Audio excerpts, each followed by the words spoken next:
The show starts in 1 minute. Please remember to replace the speaker on the post when you leave the theater.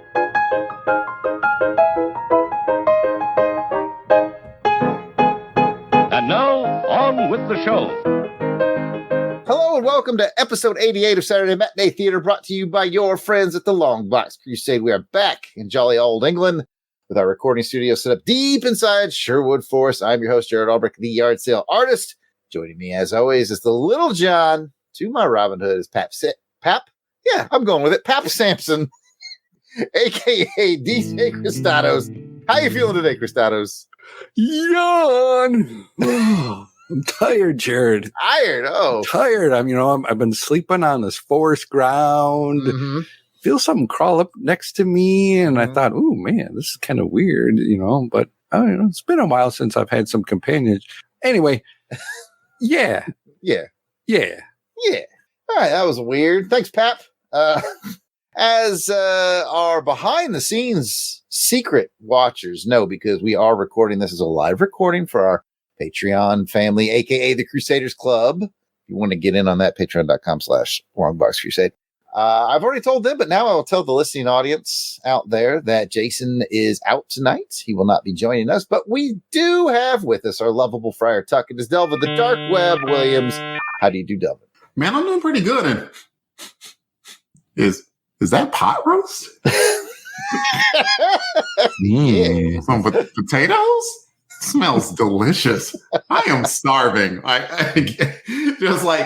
sure that you guys got an extra fork and some napkins for me and everything, because I came with an appetite. Yes, and I get your reference, and that was an outstanding moment in this episode. I'm sure we'll talk about it. Oh, well, we have no guests. It's just the trio of us this evening. Kind of like the trio that were in this one. Mm-hmm. Mm-hmm. Yeah. Yes. We do have our Crusaders Club members. Like we said, this is a live recording, one of the benefits for them. So they may have comments that pop up throughout the show. We may read them on this particular episode. You guys are more than welcome to do that. Weigh in with your thoughts and whatnot. Until then, I'm going to have to ask my buddy Pap over there to go ahead and drop a show description on him. Well, Jarrod, Pap is glad you asked. Saturday Matinee Theatre is a retro review, sometimes index show, brought to you by the LONGBOX CRUSADE, where we'll be taking you back to the past with some potentially overlooked retro awesomeness in the realm of television, movie serials, or films. Basically, if it's vintage and it's kind of forgotten, we're going to dig it up. On this episode, we will continue our indexing of all 39 episodes of the 1955 television series, The Adventures of Sherlock Holmes. You went back in time there for a minute. The brain. The Adventures of Robin Hood. Classic Pap. I'm sorry, I was a little bit late. Oh, Pap. 1955's Robin Hood was produced by Sapphire Films. It was run by Hannah Weinstein and Sidney Cole. It starred Richard Green as Robin Hood and Ellen Wheatley as the Sheriff of Nottingham. So take refuge in the forest. Take off your quiver of arrows. Get cozy around that fireplace and let the gregarious music of the merry men whisk you away into the past. But don't forget, keep your rump down when you're sneaking around.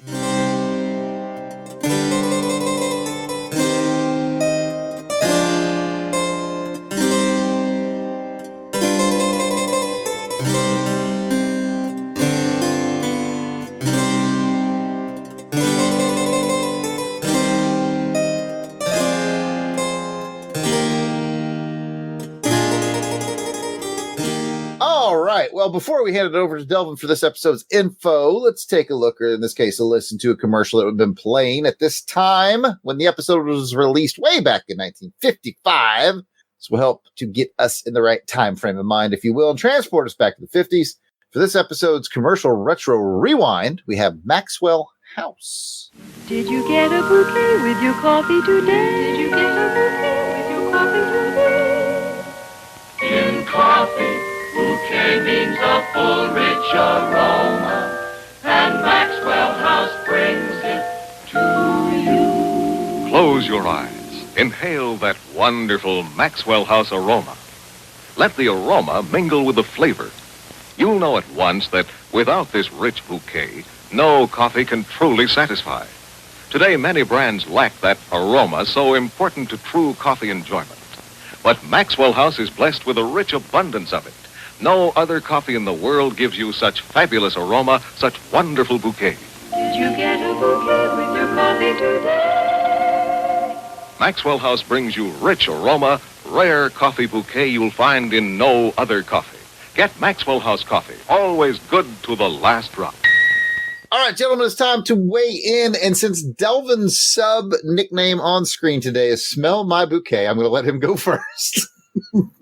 Delvin, thoughts on Maxwell House? I just picture, like if this were the 80s, like, there would be like a bunch of dudes at the table like, but since it's not, it's the 50s. Like, so like chances are like there's a bunch of people chain smoking cigarettes, the room thick with smoke. And someone's like, does our coffee have bouquet? Does our coffee have bouquet? It does not have bouquet. Because you know what they do? Like a trendsetter, they'll come up with a word or this thing. And then like everyone else starts to wonder, do I have this thing? And so I'm betting they just came up with like, they looked in the dictionary, they found the word bouquet, and they're like, our coffee has bouquet. And then like every other coffee maker was like, does ours have bouquet? And it probably set off a bouquet mania. That's what I'm thinking. Bouquet. That's right. Also, like having Maxwell House, like when I got into the coffee habit, like in about mid 2000s or whatever, like the bouquet, when you drink it, is nothing like the bouquet you smell about 30 minutes later. Ridiculous. Some comments from our super secret chat of Crusaders Club members. Auburn Elvis says, that chick is high. She was very mellow. Kathleen says, bouquet with your coffee today with a little jingle emoji. Matt Passo says, commercials back then were something else. And they certainly were, but let's find out what Pat thought about Maxwell House coffee commercial. I wasn't really knowing what to expect with this one. We've seen a variety of different stuff, cigarette ads, car shop ads, just car ads, all kinds of different things. Airwick, yeah. all kinds of different crazy things here. Chocolate, all that. This one was kind of all right. It made me thirsty for coffee. And I wanted to go like, you know what? When I became a coffee drinker, I think it took a while before I really started to, actually embrace it. And I guess as we were talking before, kind of become a little bit snobbier with my coffee because I do like the nice, rich aroma that it comes in. In fact, just to go off is I've actually got a coffee bean grinder, a hand grinder, believe it or not. And I got this thing called what is it? It's a French press. Yes. Yeah. I got one of those things too. And I'm like, oh, this is cool. And you can, anyway, now I'm getting kind of snobby and all that. But, and you know me, Jarrod, I got to have my coffee in the morning. Yes, I know. I specifically planned Dragon Con start times around this event. Yes. Now, before you guys go, you can be like, have you had your bouquet? Have you had your bouquet? Well, Pat got his bouquet at the Circle K. When we were at Dragon Con. It wasn't as good as Maxwell House, I'll tell you that. But yeah, I think this commercial was interesting, and I can see what they're trying to tell you. And it's always like, like they said, it's the best part of waking up. Oh, wait. No, that's a different commercial. Whoa. All right. But it's that smell of coffee that you have around you. Indeed, sir. I really liked this commercial. I thought it was very warm, welcoming. Like, I don't even drink, of the three of us, I'm not a coffee drinker. Never have been.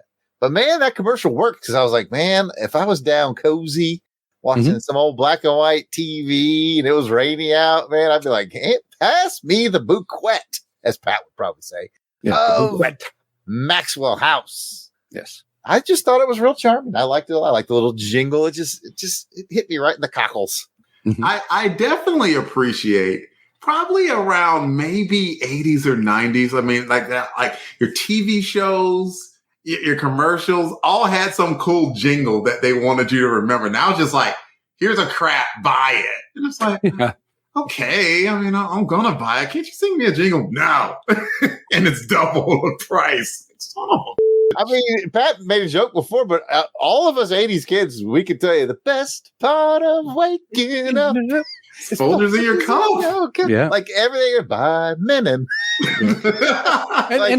These jingles are with us forever. Yes. They even said it, good to the last drop. How long? We all know that was Maxwell House. Oh, yeah. And I'm like, oh, are they going to say it? Are they going to say it? And they did. I'm like, ooh.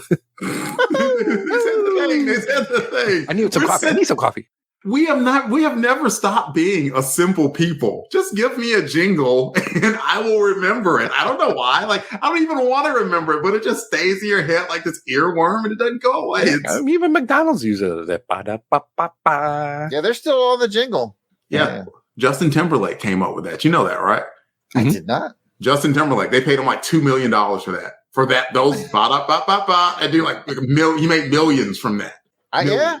I know that a lot of the jingles we remember as kids were, what's his name? Her name was Lola. Oh, it's Barry Manilow. Barry Manilow wrote a ton of the jingles from we were kids, by the way. So he and Timberlake are locked. All right, we ran far afield. Let's get narrow back on the. I don't know what the opposite of far afield is. Delvin, what is the episode info? The episode info, Jarrod, is episode 10 was titled The Ordeal. The original air date was November 28th, 1955. The director was Dan Burt. The writer was Eric Heath, otherwise known as Ring Lardner Jr., who we've been introducing him as before. With guest stars, Archie Duncan as Little John. What? Alexander Gage as Friar Tuck. Yeah. Even though that doesn't go with the scheme, I still have to say it. Bernadette O'Farrell as Maid Marian. Alfie Bass as Edgar, and Dorothy Allison as Matilda. As a reminder, all 39 episodes are available on YouTube. We highly encourage you to watch this episode before proceeding with this podcast, because not only is it just more fun that way, but Jarrod is about to give a synopsis about this episode, and then we're going to discuss it. There are going to be some spoilers heading your way, y'all, so if you hadn't watched this episode before, we recommend you go pause here, go check it out on YouTube, and then come back to join our discussion. It's only about 26 minutes an episode, so it's not that big of a time demand. For those of you who are watching along with us, we would love to hear your insights. Don't forget to comment about the show on Twitter using the hashtag #I'mFollowingRobinHood. Pat, are you ready with the loot? Go for it. Hashtag I'm following Robin Hood. Jarrod. Hashtag I'm following Robin Hood. And, me. I gotta go. Hashtag I'm following Robin Hood. There we go. There was a veritable bouquet of sound there, and we will turn it back over to Jarrod for the episode summary.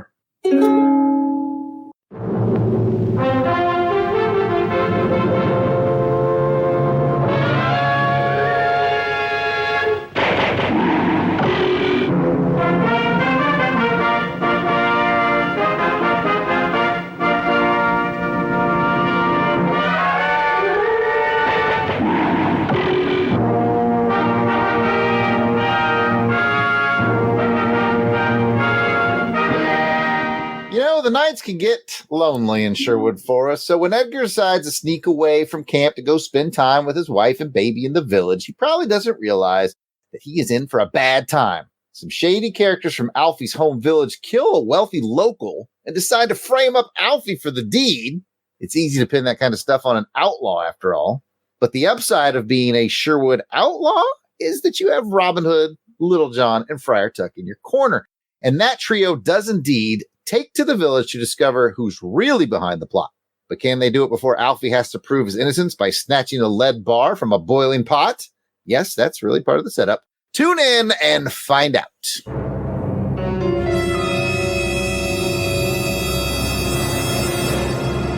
Okay, guys, let's talk about it. And we will start with Patrick, a.k.a. Pap. Pap, what do you got? Well, let's go ahead and talk about characterization in this episode. I'm going to talk about Edgar. He was a guy that we saw earlier on in the beginning of this when we first met him, and he's kind of been Robin's, kind of guy that he kind of goes with just because they met early on and kind of befriended. And I liked that we got a little more depth on Edgar. I was wondering, like, well, why is he sneaking away and where's he going? Is he going to go rat them out or something? Because they made that scene of, one of him kind of trying to get away, and then little John kind of ropes him in a little bit, but he gets away. Then there's this little bit longer scene of him sneaking from tree to tree to tree to tree or whatever in the forest, sneaking up to the home and all that. And I'm like, oh, then you finally realize that he's just going home to see his wife, which I didn't remember, I guess. Because we met him in the woods. He was trying to get the deer, and that's where. So I didn't think he had a wife and a kid. So that was really surprising to me. And I thought, wow, this is a really good character moment, because you knew that Robin Hood was definitely going to come to this guy's aid and help him out for whatever he got into. And I like that. It wasn't an overall action-y one. It was a good character development for these characters in this episode. I concur. It was nice to see they're broadening out some stories based around more of the Merry Men. We're getting to know more about that group, which is good stuff.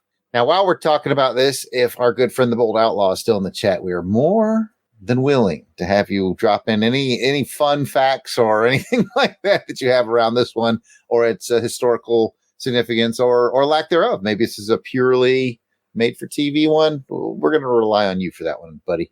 Let's go to Delvin and find out what his first round thought is on this one. You remember from the first episode of Robin Hood, I mentioned how I was emotionally stirred, right? Because it was a tale of a veteran who came home and found that dudes were in his house.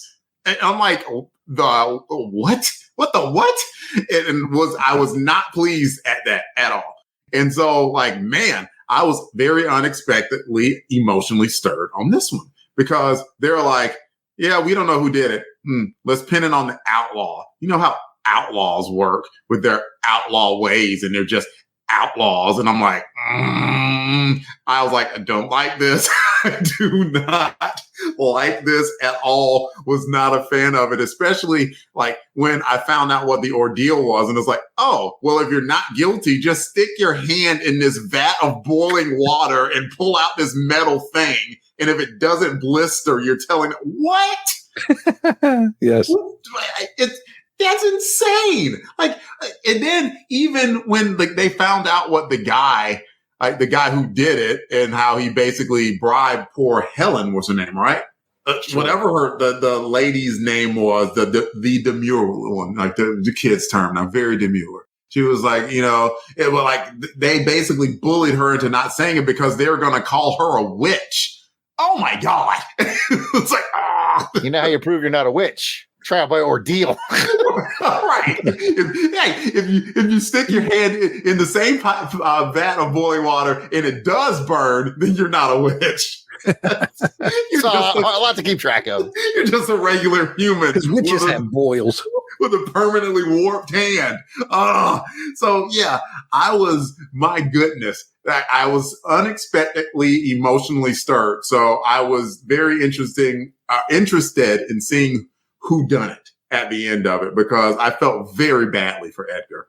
Nothing like a I'll say wrongly convicted, but he wasn't convicted yet.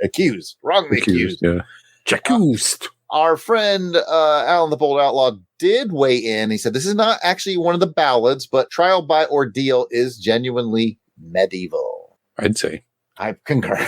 But it's not as bad as having to at least try to pull it out in burning coals instead. At least that's more civil. Speaking of civil, which that's funny. The Bold Outlaw came back and said, mind you, they would not need to try an outlaw because they were civilly dead. Basically outcast. They were pretty much guilty already. I think that's where he's going with that.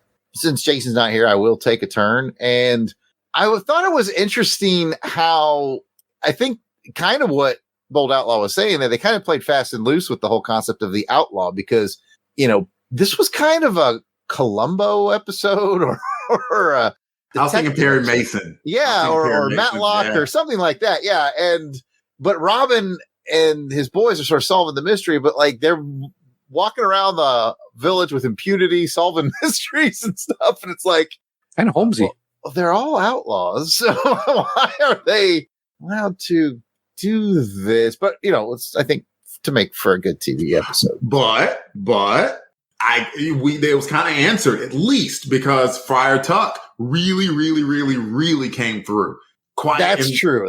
Quiet MVP, because Robin Hood was like, I'm going to get my boy. I don't care if I got to shed blood or whatever. Edgar's going to come with us, come hell or high water. And he's like, no, you can't do that.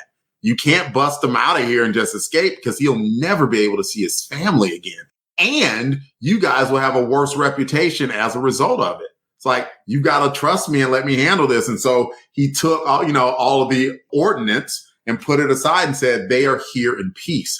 And that was a great table setter. Like, Friar Tuck really earned his money, as it were, to protect the reputation of Robin Hood and the outlaws. And so that way, later on in the episode, Robin Hood actually said, you have my word as an outlaw that I'm not going to take this money, or something like that. And like before, could you imagine had they come in basically, holding someone up at arrow point or whatever and throwing all these demands? Then if he said something like that, oh, you like take my word as an outlaw, it's like, your word means less than nothing because you accosted us. So big kudos to Friar Tuck.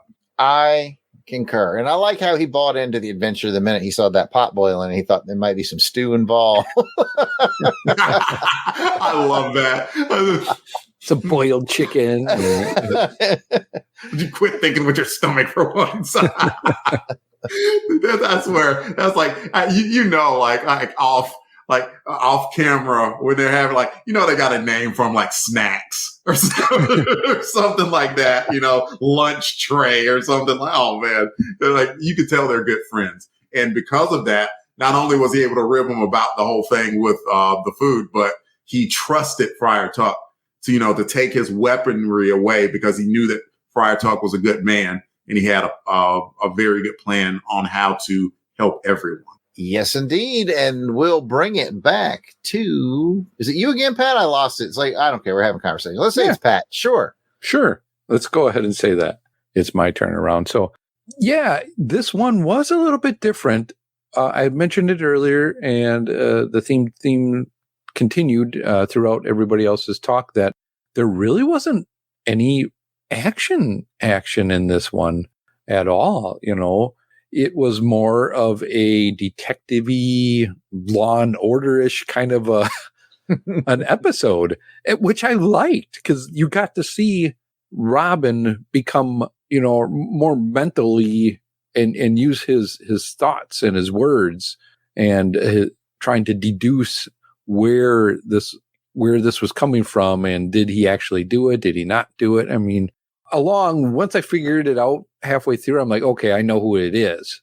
I know who kind of took the money, but it was still interesting to figure out how they were going to get that out of him, or at least figure it out and who it was. But the plot twist was, I didn't know that the daughter of the guy that died and the money was taken from, she actually knew who it was, and, kind of got blackmailed there by saying, don't say anything. Otherwise, I'm going to go tell the sheriff on you. And I liked that whole concept of this detective-y, not a lot of action. And if we get to the Robin fights, you'll see what I have for some Robin fights. I'm sure we'll get there. Yes, there's definitely just a web of deceit. Yes. So did Robin fight the web of deceit? We'll have to find out. Delvin. So the other thing that ground my gears, oh my goodness, that conversation that the so-called elite were having. I was like, and the workers, they want 2 meals a day. Oh, and they want to sleep on the same beds that we do. I'm like, you.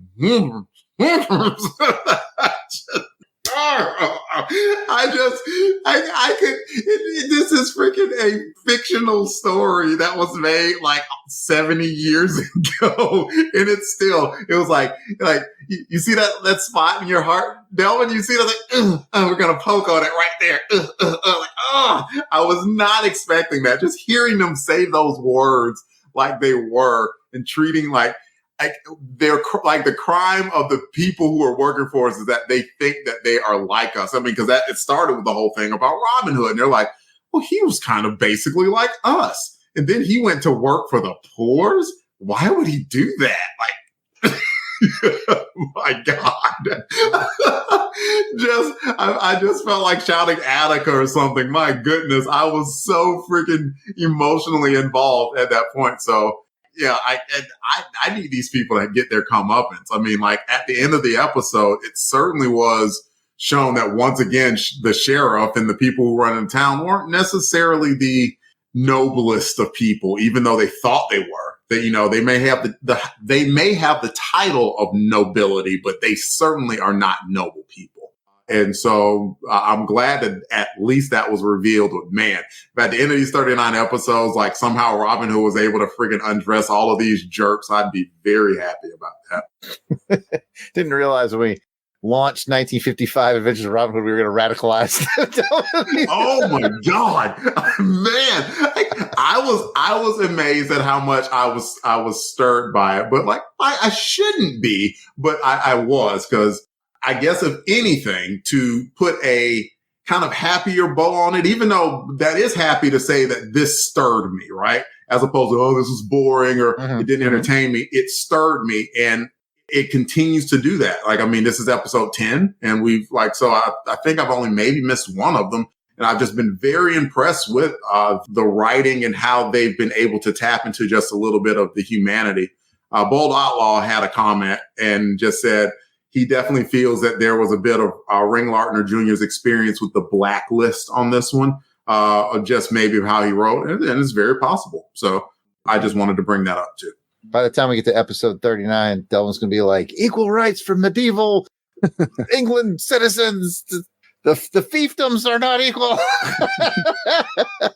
But he's right. And now the question is, Delvin, were you so incensed that did you catch the nuance of that scene that I really liked, which is Maid Marian? Yeah. Having to like play along, but all the while gathering intel. Absolutely. And then there's there's one part I was like, oh yeah, you know, I just often spoil away at night to Sherwood Forest, and Robin Hood beeps my beep and beep beep. And then everyone's like, ha, ha, ha, ha. And she's like, no, I'm serious. He's really and I also liked the other women that were like, oh my God, and he's rowdy, and I love to have a piece of that. And like the other dude's like, I don't know about all that. That's not where it's like, you don't know what type of man I like. No one would want that ruggedly handsome outlaw with a heart of gold. Yeah, who likes guys like that? Yeesh. Oh man. Well done, well done. Now, you got anything left in the tank there, Pap? I do have a few things, and again, I just think, yeah, I do. I just think that, you know, Delvin's right. If that was stirring him, it was stirring me as well too. I'm like, these guys are just, it's character development. Them just sitting around there being stupid heads and just talking stupidly just to prove how stupid they are. And with Marian being there, I caught that all right away as like, ooh, she's there. I wonder what she's going to do. And she even ignores the guy just blabbing his mouth about something stupid just so she can kind of catch what's going on over there. And the sheriff was kind of smart to say, hey, put your hands in your pocket, calm down. So I'm going to talk to you like we're just kind of talking and what's going on. So just in case, you know, he knew something was going on. And I thought that was really interesting on his part. You know, he's a smart guy as well, too. Stupid head, but smart.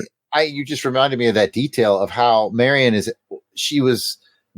able to get that intel from that conversation when the guy was like, oh, I see you're not paying attention to me. She was able to tell him what he was talking about too. Yeah, she's still like, I'm like, she's good at this. Like, she's got one ear and two in each of these conversations. It's very clever. I mean, they've already established this canon, and I very much appreciate it. We talked about it. Maid Marian is Robin Hood's equal. Like, she is fantastic with the bow, and she is very sharp-witted. And it's just a breath of fresh air to see that. So just another enjoyable element of this series. One of my other things that I will continue to talk about and bring up, since I can do this, is the backgrounds. Did you guys notice the backgrounds were kind of moving? It's like a couple of times, yes. They kind of wave like, I'm thinking they probably had like a sheet or something that they painted some of the backgrounds, and they were all just kind of on the stage, kind of standing around certain areas. I'm like, is my eyes going wonky, or is there just like a little bit? It waved a little bit when he would walk up and kind of close to it, and again, that to me that shows how creative they were, because I was kind of still fooled by those backgrounds that I couldn't really tell until it moved crazily like that. I'm like, oh, that's got to be like a matted. I thought it was somewhat a bigger set that they had. So hats off to them for being creative on doing that, especially if they were on like strikes and or just things like that going on and just trying to make by with what they had around the sets. We'll go ahead and get into yes, I'm still going, Jarrod. We'll go ahead and get into my Robin fights. And one is Robin. Whap. Sorry, I was late. Robin fights with words.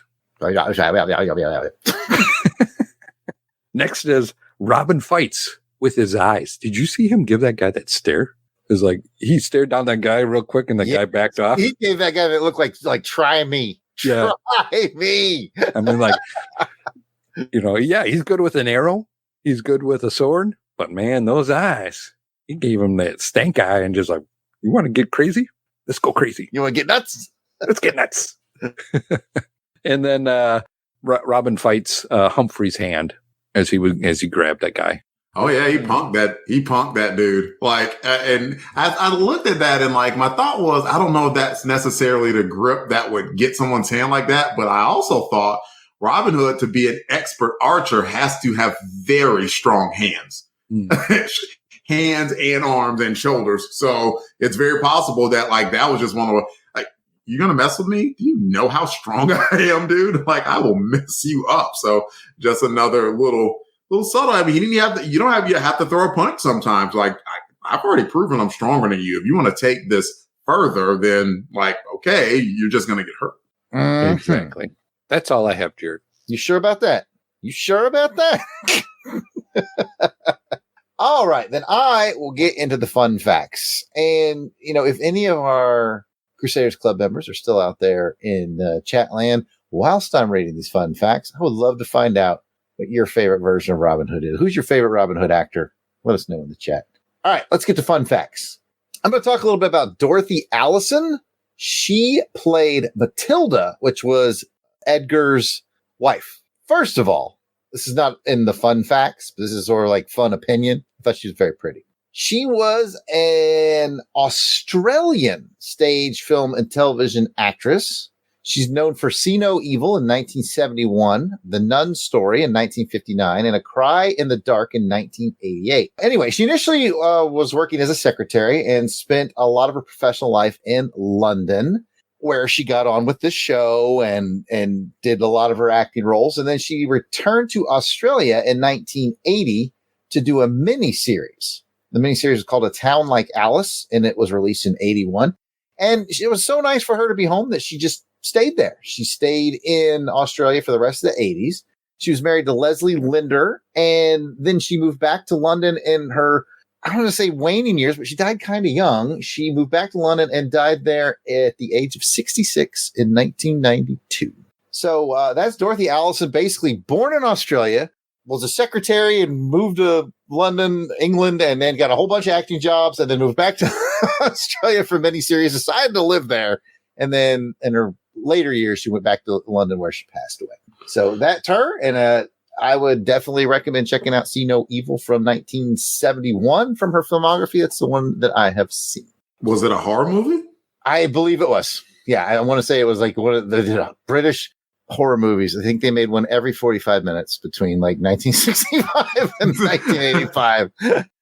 If it's the one I'm thinking of. Okay. Yes, it was the horror movie, and it starred Mia Farrow. It is the one I was thinking of, 1971. Or 70, yeah, 71. Anyways, back to what I was doing. And we did get a little bit of response from the chitty chat. Auburn Elvis says the Disney Fox Robin Hood is his favorite. We get that answer a lot on this show, by the way.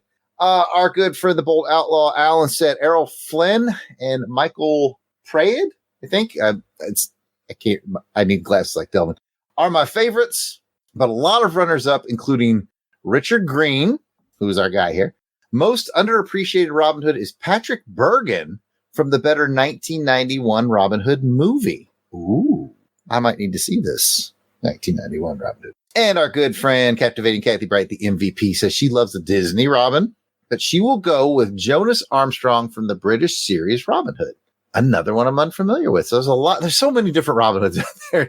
It's hard to watch them all, although I suspect someone from the chat has watched them all. But, I love those answers. Because you know what? A long time ago, we started Saturday Matinee Theater with 54 homes, right? And what did we get all the time? Jeremy Brett, right? So I finally broke down and watched them, and they're so good, and now we're podcasting about those two. Our friend Bold Outlaw adds, I like Richard Todd's live-action Disney film from 52 more than the animated one, and it inspired the 55 TV series in his opinion. So there's so many good ones out there. Awesome stuff. Thank you to the Crusaders Club members in the super secret chat. And remember, as a reminder to listeners out there, if you want to be like them, patreon.com/longbox crusade. For just $1 a month, you can get on these super secret recordings, and we'd love to chat with you as well. With that, let's get into our Arrow ratings. It's time to rate the episode on a scale of 1 to 5. 5 means you loved it. It split the arrow of the guy who shot the arrow into the bullseye before you shot your arrow. I think that worked out. He's tracing the guy who's tracing you. Anyways, number 4 is very good. 3, it was just good. 2 it was okay. And 1, I did not like it. I will be interested to see how this very different, more mystery solving episode carried through for you guys. Pat. Ooh, put me on the spot. The good news is if someone matches you, you will be a cool guy by your own standards. True. Well, Jarrod, even just by myself, I'm a cool guy, and we just start off at that level of coolness. When I just walk in the room, sometimes just sitting by myself, I'm like, one cool guy. One cool guy. He just shouts that at work from time to time. Yeah. I'm one cool guy. One cool guy. Oh, boy. 4.5. No questions. Thank you. No, all right. That's sure. I have to be the wet blanket here, I guess. Pat, you can't do that. What? There are no halvesies on Saturday Matinee Theater. There isn't? No. He's right. I just checked the bylaws. Man. 4 or 5. 4 or 5. You were pretty fired up about this one before, so I thought you might land on a 5. I'm going to give it a 5. It's a 5. All right. There's nothing wrong with that. He's set the bar high. Delvin, you going to match that bar? You're going to limbo lower now? I'm going to limbo lower. I mean, but it's a 4. And my thought it probably would have been, it was like high 3 level. And then just the emotion that it stirred within me, within a couple of ways, I was just like, oh, it absolutely bumped it up. And so I'm just consistently happy with the character Robin Hood is. I really am. So I'm truly appreciative of having to watch these with y'all, because I'm getting to understand why Robin Hood has lasted so long. And so even in one like this, where the action wasn't as much, his character just absolutely shone through on the whole thing. There was no way he was going to leave his man behind, but he didn't go in there with such bravado that, you know what, I'm going to give it a 5. There's too many good moments in characterization. And I've been loving and enjoying that. I really have been. So just kudos to the character Robin Hood is and his cast, because I mean, there is a reason that people would absolutely fall for this type of outlaw, this type of vigilante, because he's someone that clearly is looking out for the people. Talked himself into a 5, ladies and gentlemen. I agree with Pat. It's 4.5. Let's get to the Sherwood Forest mailbag. Jarrod. Dylan, go ahead. Yep. You can't do it either. Look, if it makes you feel any better, if you gave it a 4, you're pretty much kicked off and you're not host anymore. I'm just going to have to take over as host. All right, fine. It's 5. You want to do one less show? No, it's fine with me. 5 is perfectly fine. Which, you think about 4 because there's not a lot of swashbuckle to this one, but it sure was engaging, and that is really what I like the best. 3 cool guys out of 5. 3 cool guys. When it comes to crawling through the grass, Little John's like, face down, butt up. That's the way I crawl after Friar Tuck. Let's party. Let's party. Let's party. Anyways, enough of this. Let's get to Sherwood Forest mailbag. We are thrilled to kick off these comments with special shout-outs to our Crusaders Club members, some of which are watching this live recording late in the evening on a Wednesday. Thank you for being here. These are the fine folks who have joined our crusade. They enjoy early access to special long box episodes like this, voting on show content like over on Amazing Spider-Man Chronicles, raffle prizes, which happens the second Sunday of every month, and so much more. These are the folks reaping the benefits and giving some much appreciated support to the show. Ellen W. Wright In the chat. Angelica Wolf. Auburn Elvis in the chat. Bill Bear, Billy D. Bradley Dello. Braxton Underwood, Carrie. Clinton. Robinson. Captain Entropy. Whoa. I started and I'll stop. Clark Westfield. Dave Collins, Battle Wagon. Eric Hodges, Eric Porter. Ezra Gallo. Gary V, Gene Hendricks. George Meal. Gerald Green, Heinz K. Jason Keene. Jason Lady, Jeff Polier. Jeremy L. Jim Jarman. I hope you like Jim Jarman too. We do. Jim Meal. In the chat. Joe Man Conan. It's my new favorite name to read. Joe Thomas, John Watson. Josh Strickland. Candace Ward, Kathy Bryant. The MVP. In the chat. Matt and Lizzie Passo in the chat. Mark Ross, Maxwell Traver. Michael Minton. Miranda W, P.D. Devons. Paul Hicks. Rick from Jeff and Rick Present, Ronald Easterday. Rob Morgan. Samantha Maney, Sean Urbanski. Spidey 67. Spreadsheet, Steve Cronin. Tim Price. Tony Pennington, And last but not least, Toronto Cop. If we miss anyone on the list, we apologize. Keep in mind, we record these episodes well in advance of release, so if you're a recent edition, we'll add you soon. But no worries, you can let us know we missed you by sending an email to contact@longboxcrusade.com. We will get it straightened out. And if you're asking yourself, how do I do this Crusaders Club member thing again? Just like I told you a couple times before, go to patreon.com/longboxcrusade for as little as $1 a month. You get access to the amazing world of Crusaders Club. Come and check it out. And we are recommending that if you want to join, do it through the PC. Go to patreon.com and do it that way. I've heard some shenanigans about doing it through Apple. They're taking a bite of the something. They're taking a bite of the Apple. Yes. They're taking it. I don't know if they take the bite from your end as a donator or from our end. I mean, we'll take the support no matter what. You want to do an Apple device, you go right ahead. We love anybody who supports the show. But if you want the maximum coinage to go to where you want it to go, do it. All right. Now, if you don't have any extra scratch laying around, we have no use for you. I'm just kidding. and you should stick your hand in a boiling pot of water. Yeah, if you can snatch the lead bar from a boiling pot of water, you too can get a free membership. Good one, Pat. Good one.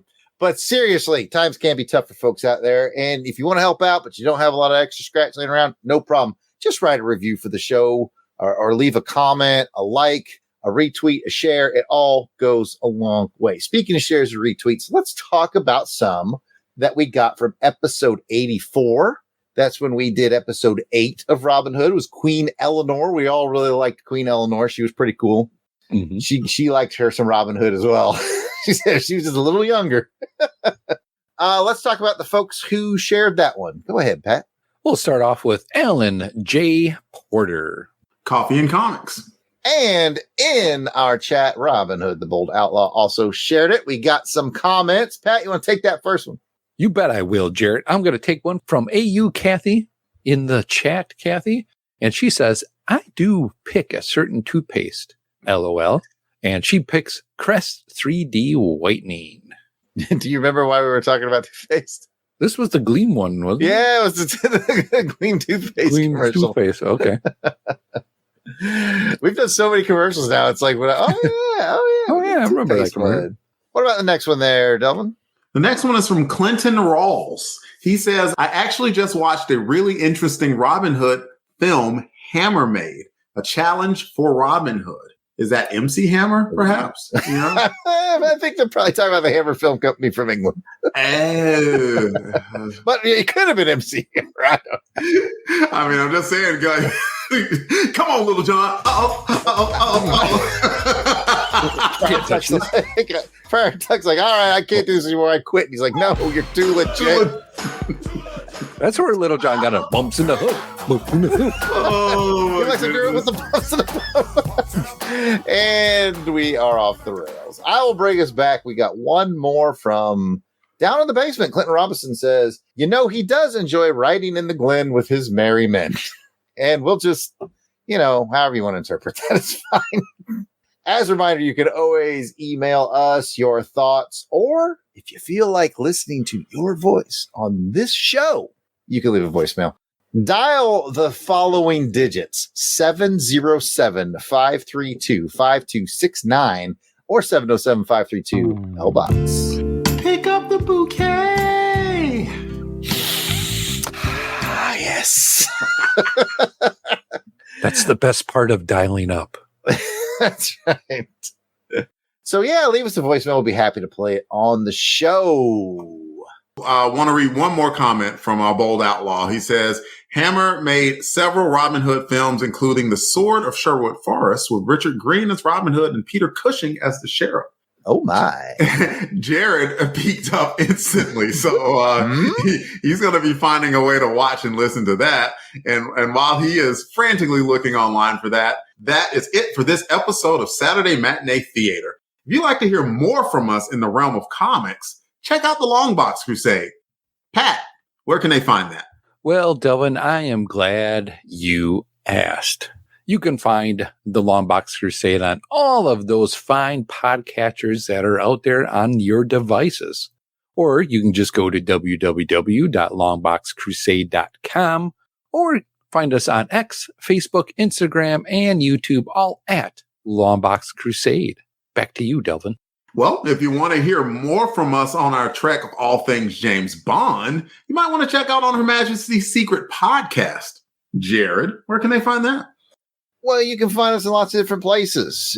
Just search On Her Majesty's Secret podcast on your podcatcher, and we should be there. If we're not, let us know. You can go to www.secretpodcast.podbean.com, or the Twitter handle is at OHMSPod. I considered doing a Sean Connery impression on this one. I didn't, but it did remind me that I sent Delvin the scene from The Untouchables of What Was It Before You Changed It, because he'd actually never seen that scene before the other day. And he was like, oh, okay, I get it now. Yeah, I hadn't. It's true. It was a good scene. It was a very good scene. Excellent scene. Yes. All right, everybody. Thank you for joining us for this episode of Saturday Matinee Theatre. And get ready for our next episode. Get your whips oiled and your 6-shooters loaded as we continue on our coverage of the 1937 serial Zorro Rides Again, Chapter 4, Unmasked. The meetup location, Casa de Vega. Adios! Ay, ay, ay.